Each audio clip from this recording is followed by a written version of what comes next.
जो चुप है तो इसका मतलब क्या है? जो चुप है, सामने अनर्थ हो रहा है। आप चलिए यहाँ हुड्डा के अंदर लोग घरों से नहीं निकल सकते। ऐसी मेयरशिप को ठोकर मार दो ना।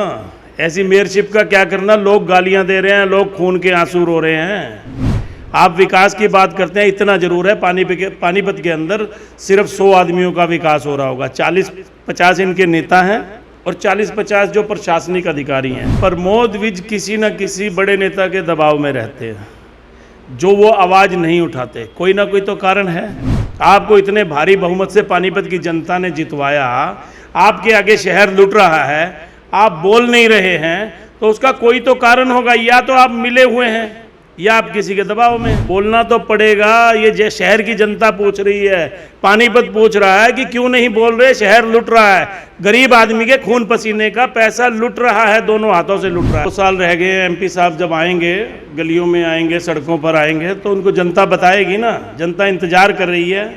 वो तो कहते थे सोमनाथ का मंदिर है, लुटने नहीं दूंगा, और मैं तो कहता हूँ यहाँ द्रौपदी बना के रख दिया। रोज चीरहरण हो रहा है। आप अपनी स्क्रीन पर एक डॉक्यूमेंट देख रहे हैं, यानी कि कागज़ देख रहे हैं, जो पानीपत के निगम कमिश्नर का तबादला रुकवाने के बारे में है। और इस पेज के ऊपर साइन हुए हैं पानीपत के सबसे ईमानदार जो पार्षद हैं पानीपत में, जो भ्रष्टाचार का मुद्दा उठाते रहे हैं नगर निगम हाउस की मीटिंग में, उनके साइन है। और सबसे ऊपर महापौर यानी कि नगर निगम की मेयर अवनीत कौर के साइन है। साइन इसलिए किए गए हैं कि कुछ दिन पहले यानी कि 7 तारीख को नगर निगम के कमिश्नर RK सिंह का तबादला हो गया था।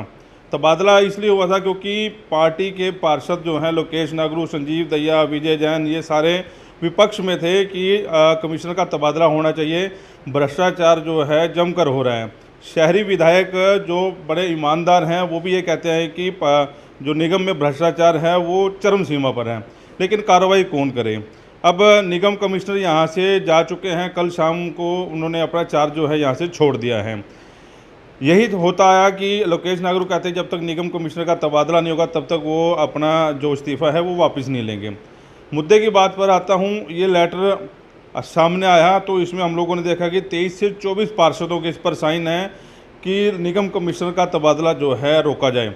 अंदर की बात यह है कि ये पार्षद ये चाह रहे थे कि नया कमिश्नर आएगा, 5-6 महीने वो समझने में उसको लगेंगे, उनके साथ उठ बैठ होगी, नया कमिश्नर कैसा होगा, उनके साथ हमारी बनेगी कि नहीं बनेगी, इतने में जो है समय निकल जाएगा। नगर निगम के चुनाव है जो वो सिर पर आ जाएंगे। पुराने कमिश्नर के साथ इनका तालमेल बैठना शुरू हो गया था, लेकिन 3-4 पार्षदों ने इसका विरोध शुरू कर दिया। अंत ये हुआ क्योंकि पार्टी की किरकिरी हुई और वॉइस ऑफ पानीपत पर हमने जो मुद्दे दिखाए उसको लेकर कहीं ना कहीं पार्टी ने संज्ञान भी लिया और कमिश्नर का तबादला जो है पानीपत से कर दिया।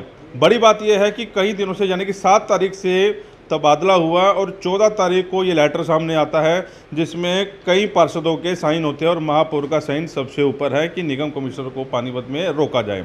अब उनको क्यों रोका जाए, इनकी क्या मंशा थी, ये भी एक बड़ा सवाल है। इस सारे बातों के ऊपर चर्चा करूँगा। मेरे साथ आम आदमी पार्टी के नेता पानीपत के 3 लोग आप देख रहे हैं और राकेश चुग जो भी बीजेपी छोड़कर आम आदमी पार्टी में ज्वाइन हुए हैं, उन्होंने खुलासा किया है और इस खुलासे के ऊपर हम लोग चर्चा करेंगे और बाद में एनालिसिस भी करेंगे इस पेज को लेकर कि आखिरकार ये हुआ क्या। दूसरी जो वीडियो आएगी सामने उसमें पूरा एनालिसिस किया जाएगा, लेकिन पहली वीडियो में आपको दिखाते हैं राकेश चुग का क्या कहना है। चुग साहब, ये तगमा है, आपके बड़ा काम आएगा। बड़ी बात यह है कि निगम कमिश्नर को लेकर इनका जुलूस निकाला जा रहा था कमिश्नर का। पहले भी कमिश्नर जितने आए, मनोज जी थे, एक लेडीज़ आई थी, उसका भी जुलूस निकाला इन्होंने। और सरेआम विजय जैन उनका पार्षद कह रहा है कि बीजेपी को कोई पूछने वाला नहीं होगा, बीजेपी की सड़क में जा नहीं सकेंगे, गली में नहीं जा सकेंगे। लोकेश नागरू का इस्तीफा, संजीव दहिया का इस्तीफा, और उसके बाद इन दोनों के साइन विजय जैन के और संजीव दहिया। क्या मानते हैं? देखिए, मैंने आपको पहले भी कई बार यही कहा है, सिर्फ और सिर्फ जनता की आंखों में धूल झोंकने का काम करते हैं ये, मिल बांट कर। ये अब भी जो झगड़ा था कमिश्नर के साथ, सिर्फ हिस्से का झगड़ा था। हिस्से के झगड़े पर ही ये नाटक होते हैं। कभी किसी ने इस्तीफा दे दिया, किसी ने कहा ये कर दो वो कर दो, ऐसा कुछ नहीं है।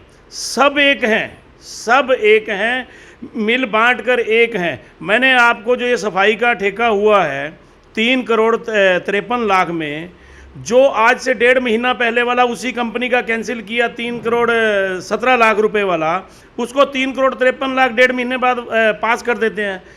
इसका मतलब क्या है? उस समय पार्षदों ने विरोध किया, पार्षदों ने वो कैंसिल करा लिया। अब वही कंपनी वही काम, उसका बजट बढ़ाकर दोबारा से पास करवा दिया गया, और उस कमिश्नर के द्वारा जिसकी ट्रांसफ़र लेटर इशू हो चुकी थी, उसके बाद वो साइन किए गए, पार्षदों की सहमति से किए गए। वो जो बजट बढ़ा, जो मेरा मानना है और शहर की जनता जवाब पूछ रही है, पानीपत जवाब पूछ रहा है, अगर 1.5 महीना पहले वो टेंडर कैंसिल हुआ था और अब वो इतना रेट बढ़ाने के बाद, इसका मतलब सब कमीशन सेट हो गई, पार्षदों का हिस्सा बंट गया और उसके बाद वो सेट हो गई। तो कोई पूछने वाला तो होना चाहिए। आज ये पानीपत पूछ रहा है और पानीपत की जनता पूछ रही है और इनको जवाब देना पड़ेगा। अगर ये जवाब नहीं देंगे तो हम इनके घरों के बाहर जाके प्रदर्शन करेंगे। किस तरह का प्रदर्शन करेंगे? देखिए, हमने जो सवाल आज पत्रकार वार्ता में पूछे, वो जो सवाल है, हम उनके बड़े बड़े होर्डिंग बनवा कर माननीय एमपी साहब, दोनों विधायक और मेयर साहिबा के घर के बाहर लगाएंगे और अपनी पूरी टीम को लेकर जाएंगे। अगर इनकी आंखों के आगे जब भी नहीं वो सवाल आते, आज मीडिया के हिसाब से भी इनको समझ में नहीं आता, तो फिर वहाँ जाकर माइक के साथ इनके घर के बाहर इनसे सवाल पूछेंगे। मतलब आपको क्या लगता है कि कमिश्नर को ये रुकवा रहे हैं, उसका तबादला रुकवा रहे हैं? पहले इन्होंने कहा था कमिश्नर का ट्रांसफ़र होना चाहिए, अभी 3-4 पार्षद नहीं है जिन्होंने साइन नहीं किया। लोकेश नागरू का शायद नाम इसमें नहीं है, 1-2 पार्षद हो रहे हैं, शायद विजय साइकिल का भी नाम मैंने देखा नहीं, इसमें 2-3 पार्षद हैं, दुष्यंत भट्ट का नाम भी नहीं है। तो कहीं ना कहीं क्या मानते हैं इस सारे मामले में कमिश्नर को रोकने का? क्या सेटिंग वाला खेल जो आप बता ही रहे हैं, और जनता भूल ही नहीं है पानीपत की कि 3 करोड़ 57 लाख रुपए का आप ठेका उसी कंपनी को दे रहे हैं जिसका 1.5 महीने पहले रुकवा दिया था। क्या मानते हैं सारे मामले में?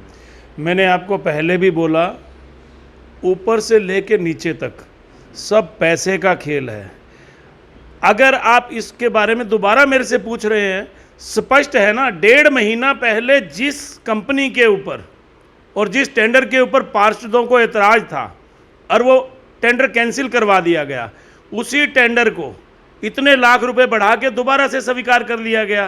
तो खेल तो सामने है, खेल तो सामने, इसमें कहने की जरूरत ही नहीं है। सारा भ्रष्टाचार का खेल है, सब हिस्से की लड़ाई है। सुनने में तो ये भी आ रहा है, किसी सोशल मीडिया में पढ़ रहा था कि कुछ पार्षदों की, सारे नहीं, मैं कुछ पार्षदों की, इनकी 1-1 लाख रुपए की सेटिंग भी हुई है कूड़े वाले मामले में, और उसके बाद ये कंपनी को जो ठेका खुला है, इनकी सबकी आपस में मीटिंग भी हो चुकी है और बड़ा अधिकारी जो बीच में बैठा था 1-1 लाख रुपए के साथ सेट हो गया। तो अब ये रोला नहीं डाल रहे इस चक्कर में। देखिए, जनता के अंदर भी, आम जन के अंदर भी यही 1-1 लाख रुपए वाली बात है। अगर आप उसको उठाकर देखेंगे कि कितने लाख रुपए ये ठेका बढ़ा है, तो वो यही 1-1 लाख रुपए के करीब करीब जो है इनमें बंटता है। आम आदमी में भी यही आवाज़ है कि सब पार्षदों को 1-1 लाख रुपए की सेटिंग हो चुकी थी, इसीलिए दोबारा से वही कंपनी, वही टेंडर, वही काम इसको पास कर दिया गया। सेम वो है। और आपको एक बात और बता दूं, इसी काम को जो आज 7 करोड़ रुपए में हो रहा है, और कंपनियां, अगर आप इनकी जांच करवाएं, जिन लोगों ने बिड भरी, जिन्होंने टेंडर भरा, अगर आप देखेंगे तो इससे आधे बजट के उन लोगों के रेट जो हैं, इससे आधे बजट के हैं। जो काम 3 करोड़ 3.5 करोड़ रुपए में हो सकता है, वो 7 करोड़ रुपए में करवाया जा रहा है। और करवाने वाला कौन है? बड़े नेता और प्रशासन, जो मेन होली सोली हैं। ये सब उनकी मिली भगत से ही तो हो रहा है। नहीं तो आप मेरे को ये बताइए, कोई बाजार से चीज़ आपको 2 रुपए की मिल रही हो, आप 4 रुपए की लेंगे कभी क्या? थोड़ा सा ये समझाने की कोशिश करें, जो पब्लिक जुड़ी हुई है वॉइस ऑफ पानीपत के जरिए, ये 7 करोड़ रुपए कहाँ से कैसे जो है लिए जा रहे हैं? देखिए, 3 करोड़ 53 लाख रुपए का तो ये टेंडर छूटा है, और जो निगम के पास तकरीबन 500 कर्मचारी हैं, जो कि 2017 में वो ठेकेदार के पास होते थे, उनकी तनख्वाह जो है ठेकेदार देता था। आज उसकी तनख्वाह जो है वो निगम दे रहा है। 1.5 करोड़ रुपया वो हो जाता है, और तकरीबन 1 से 1.5 करोड़ रुपया इनका बनता है, जो ये कूड़े को वजन करके दे रहे हैं। जेबीएम कंपनी को दे रहे हैं। अब भी जेबीएम है और एक IND के एंटरप्राइजेज के नाम से फर्म है। इन 2 फर्में हैं, दोनों का मालिक एक है। ये 1.5 करोड़ रुपए के करीब ये बनता है, और 1 करोड़ रुपए की ये लोग कलेक्शन करते हैं डोर टू डोर। जो ये लोगों से कूड़ा उठा रहे हैं, सब घरों से ये पैसा लेते हैं। तो टोटल अगर हमने इनका सारों का मिला के देखा तो ये करीब करीब 7 करोड़ रुपए बनता है, जबकि यही काम 3 करोड़ रुपए में और कंपनियां करने को तैयार हैं। और एक दो कंपनियों ने तो मैंने सुना भी है कि उन्होंने एप्लीकेशन मुख्यमंत्री को भी दी है, डीजीपी को भी दी है, और एक कंपनी तो हाई कोर्ट में भी गई है इसी मामले को लेकर। जीरो टॉलरेंस की बात कर रहे थे, इस सारे मुद्दे में अब क्योंकि एमपी जो है वो भी कहते हैं जी ईमानदार है संजय भाटिया जी, उसके बाद विधायक भी ईमानदार है, जीरो टॉलरेंस की बात कर रहे हैं, इतना बड़ा घोटाला चल रहा है, आपको क्या लगता है कि ये दोनों शख्स जो हैं बड़े नेता पानीपत की को क्यों छुपाए हैं?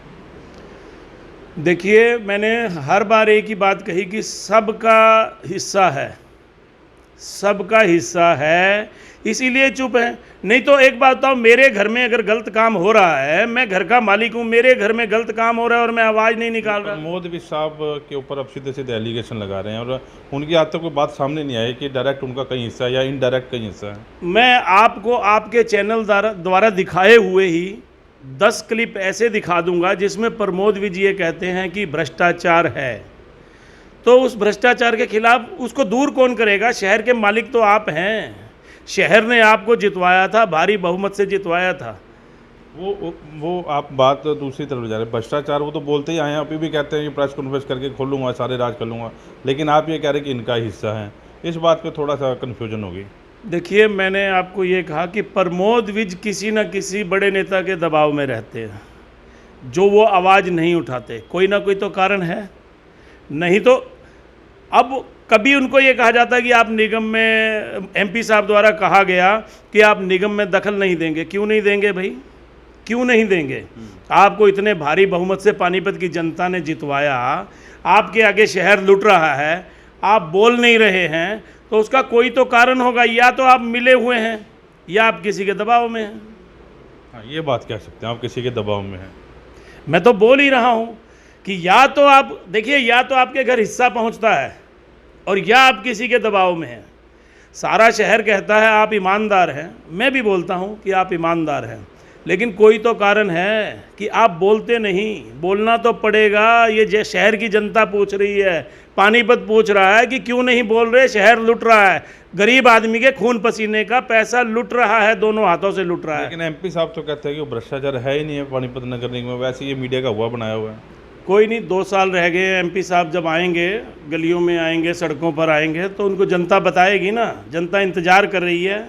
वो तो कहते थे सोमनाथ का मंदिर है, लुटने नहीं दूंगा, और मैं तो कहता हूँ यहाँ द्रौपदी बना के रख दिया, रोज़ चीरहरण हो रहा है, रोज़ चीरहरण हो रहा है निगम के अंदर। आप सोमनाथ का मंदिर बताते थे, लेकिन अब आम आदमी पार्टी उस चीरहरण को रोकेगी। कैसे रोकोगे चीरहरण? मतलब कैसे सामने लेके आ रहे हो? सारे इनको नंगा करेंगे। जितना भ्रष्टाचार होगा, हर व्यक्ति को जो भ्रष्टाचार में लिप्त होगा, चाहे वो कितना बड़ा नेता हो, उसको जनता के सामने लाएंगे। जनता को बताएंगे कि आपके खून पसीने की कमाई जो है वो किस हिसाब से लूटी जा रही है। लेकिन आप तो व्यापारी आदमी हैं, सुनने में आया है कि जो आवाज़ उठाता है उसके पीछे ईडी वीडी लगा देते हैं, कुछ ऐसा है भी है कि वैसे ही सुनने में आ रहा है? नहीं, ठीक बात है, इनका स्टाइल है, लेकिन कोई दिक्कत नहीं है। मुकदमों से हम डरते नहीं, क्योंकि हमारा कोई अफीम बेचने का कारोबार तो है नहीं, ना हम कोई 2 नंबर का धंधा करते, तो इन बातों से तो हमें कोई डर नहीं है। कागजी कार्रवाई पूरी है ना? बिल्कुल पूरी है। तो फिर तो अच्छा, जोनी चावला भी हमारे साथ हैं, पार्षद की तैयारी कर रहे हैं आप। विजय साइकिल है आपके यहाँ, उनकी धर्मपत्नी है, इस इलाके का क्या हालचाल है? आप एक बारी 8 वार्ड में पूरा घूम के देख लो। यहाँ पे सफाई की व्यवस्था तो बिल्कुल ऐसी हुई पड़ी है। मेरी उनसे एक बारी बात भी हुई थी, मैंने उनको कहा था, उन्होंने कहा था टेंडर लगेगा जब इसके बारे में, ये 24 तारीख को जब हमारे गुरु जी तेग बहादुर जी का प्रोग्राम था, उन्होंने कहा उसके बाद यहाँ पे सफाई की व्यवस्था ठीक हो जाएगी। अब मैं आपको दिखाता हूँ कि मेरे पास शायद प्रूफ भी होगा कि अभी 4 दिन पहले किसी ने फ़ोटो क्लिप करके वो डाली हुई है मीडिया में, 8 वार्ड का हाल। अब अभी मैं आपको गलियाँ दिखा दूँ, यहाँ पर अंधेरा है, इतना अंधेरा है, ना लाइटें है। ये तो यहाँ पे तो इन्होंने भेदभाव की राजनीति कर रखी है। यहाँ पे तो कभी मेयर साहब मैम जीतने के बाद कभी 8 वार्ड में इस एरिया में तो आए नहीं, उन्होंने तो ये एरिया काट रखा है कि हमें यहाँ से वोट मिला ही नहीं था। इन्होंने ये 8 वार्ड का आधा हिस्सा तो बांट रखा है। इन्होंने ये भेदभाव की राजनीतिक आज से नहीं 4 साल से राजनीतिक ये भेदभाव की चली रही है। आप प्रवक्ता हैं बीजेपी के, इसके आपकी आप पार्टी के, ठीक है, अब पदवी बढ़ गई आपकी, क्या देखते हैं अब सारे मामले में? देखिए, आप जो ये लोग बार बार बोलते हैं कि जी बहुत ही ईमानदार सरकार है, और हर जगह जहाँ पे भी इनका प्रदेश में इलेक्शन होता है ये कहते हैं डबल इंजन की सरकार बनाओ तो विकास तेज़ी से होगा। ये नहीं बताते विकास किसका होगा। ये इनका कहने का सीधा सीधा तत्व है, विकास हमारा होगा तुम्हारा नहीं होगा। ऊपर भी बीजेपी, नीचे भी बीजेपी, नगर निगम में भी बीजेपी, हर जगह भ्रष्टाचार है। आप दिल्ली उठा के देख लीजिए, नगर निगम ने कितना बुरा हाल कर रखा है। वहाँ पे हर जगह पे कब्जे के नाम पर, पैसे ऐंठने के नाम पर तोड़ फोड़ पे लगे हुए हैं। क्यों? क्योंकि वहाँ पे दिल्ली पुलिस सेंटर के अंडर है, तो राज्य सरकार कुछ नहीं कर सकती। आरोप लगा दो जी केजरीवाल। ये अच्छी बात कही आपने। दूसरी बात ये लास्ट क्वेश्चन करूँगा कि जैसे आप पार्टी की टोपी आपने पहन ली, हर वीडियो में पहले ये कहा करता था कि पानीपत का एक केजरीवाल है, केजरीवाल की तरह अच्छा काम करता है, कभी खंभों पे चढ़ जाता है, कभी निगम की अर्थी निकाल लेता है। आजकल वो नेता भी नज़र नहीं आ रहा है, क्या चक्कर है? मैंने फिर वही बात आती है, सेटिंग का खेल है। मैं तो बार बार कहता हूँ कि ये लोग आवाज़ उठाते हैं, जब सेटिंग हो जाती है तो चुप हो जाते हैं। भूपेंद्र का हिस्सा है इसमें? जो चुप है तो इसका मतलब क्या है? जो चुप है, सामने अनर्थ हो रहा है। आप चलिए यहाँ हुड्डा के अंदर, लोग घरों से नहीं निकल सकते। लेकिन वो तो कह रहा है मेरी बेटी मेरा, इसलिए मेरे हाथ बंद हुए, इसलिए मैं कुछ कर नहीं सकता। नहीं तो वो कह रहा ऐसी मेयरशिप को ठोकर मार दो ना। ऐसी मेयरशिप का क्या करना? लोग गालियां दे रहे हैं, लोग खून के आंसू रो रहे हैं। आप विकास की बात करते हैं, इतना ज़रूर है पानीपत के अंदर सिर्फ 100 आदमियों का विकास हो रहा होगा। 40-50 इनके नेता हैं और 40-50 जो प्रशासनिक अधिकारी हैं। इन 100 लोगों का विकास पानीपत में जरूर हो रहा है। जेपीएम के खिलाफ बहुत हो हल्ला करते थे पूर्व मेयर भूपेंद्र सिंह। कभी बैठ जाते थे, एक ट्राली वाला मामला भी इन्होंने उठाया, ट्राली में जेपीएम के लोग भर के जा रहे हैं। बिल्कुल शांत हो गए, मतलब इसलिए शांत हुए हैं कि अब मेरी बेटी मेयर है, इसके खिलाफ बोलूँ तो भी दिक्कत है, या ऊपर नेताओं का दबाव आ गया, या बड़ी अच्छी सेटिंग हो गई, चल छोड़ पर यार 2 पैसे कमा लेते हैं जब तक बीजेपी सरकार है। मैं तो पहले ही कह रहा हूँ, या सेटिंग है या दबाव है। मैं तो पहले ही बोलता आ रहा हूँ। देखिए, मैं किसी चीज़ के खिलाफ आवाज़ उठा रहा हूँ और अचानक से मैं चुप हो जाऊँ, कल वो काम गलत था, आज वो गलत नहीं है, ये क्या मतलब हुआ? आप पहले कह रहे हैं कि शहर की व्यवस्था चरमराई हुई है, सफाई व्यवस्था है नहीं। आप 1 महीने बाद बोलते हैं 80% तक ठीक हो गई है। तो इसका मतलब कुछ ना कुछ तो गोलमाल है, दाल में कहीं तो कुछ काला है। ये तो आप पत्रकार हैं, आप सवाल पूछिए ना कि सरदार जी आप बोला करते थे। मिल ही नहीं रहे, पहले प्रेस कॉन्फ्रेंस करते थे, आजकल मिलते ही नहीं। एक आधी बारी फ़ोन पे बात हो जाती है। ढूंढ रहे हैं कि निगम की अर्थी निकालें या मुख्यमंत्री का कटआउट लेके बैठे हैं, हम लोग सवाल जवाब करें। है तो मेरे ख्याल पता नहीं काम में बिजी हो गए। आम आदमी पार्टी 29 तारीख की हमारी कुरुक्षेत्र की रैली के बाद यही काम करेगी। जो नेता मिल नहीं रहे हैं उनके शहर में पोस्टर लगाए जाएंगे गुमशुदा के कि कहाँ गए वो, और जनता को बताया जाएगा कि क्या खेल है। 7 करोड़ रुपए का खेल जो है अब शुरू हुआ है। सफाई व्यवस्था पे 7 करोड़ रुपए, थोड़ा नहीं होता, 7 करोड़ रुपए जो है खर्च किए जा रहे हैं। और लगातार वॉइस ऑफ पानीपत पर ईमानदार पार्षद, ईमानदार मेयर और ईमानदार नेताओं की जो छवि बनी हुई है मार्केट में, हम लोग लगातार लेके आ रहे हैं। लेकिन जो ये काम हुआ, जो कागज़ हैं, ये मेरे ख्याल शहर में सबसे गंदा काम जो है बीजेपी के पार्षदों ने किया है। हालांकि बीजेपी के पार्षद इस खबर को देख भी रहे होंगे, लेकिन डंके की चोट पर फिर ये कह रहा हूँ कि यह किया है, आपने गलत काम किया है। क्योंकि आप लोग ही ये मुद्दे को उठाकर बैठे थे कि पानीपत के नगर निगम में भ्रष्टाचार है, और कमिश्नर का तबादला रोकने के लिए आप लोगों ने इतने साइन कर दिए। अगर ये साइन शहर की व्यवस्था को सुधारने के लिए आप करते तो शायद बहुत अच्छा होता। आप अगली वीडियो का इंतज़ार कीजिए। उस वीडियो में मैं आपको दिखाऊंगा कि कौन कौन से शहर के नेता जो हैं उन्होंने साइन किए हैं, कौन कौन से पार्षद खिलाफ थे और उन्होंने क्या क्या बोला था। इंतज़ार कीजिए अगली वीडियो का। वॉइस ऑफ पानीपत के लिए प्रदीप अंजाल के साथ कुलवंत सिंह।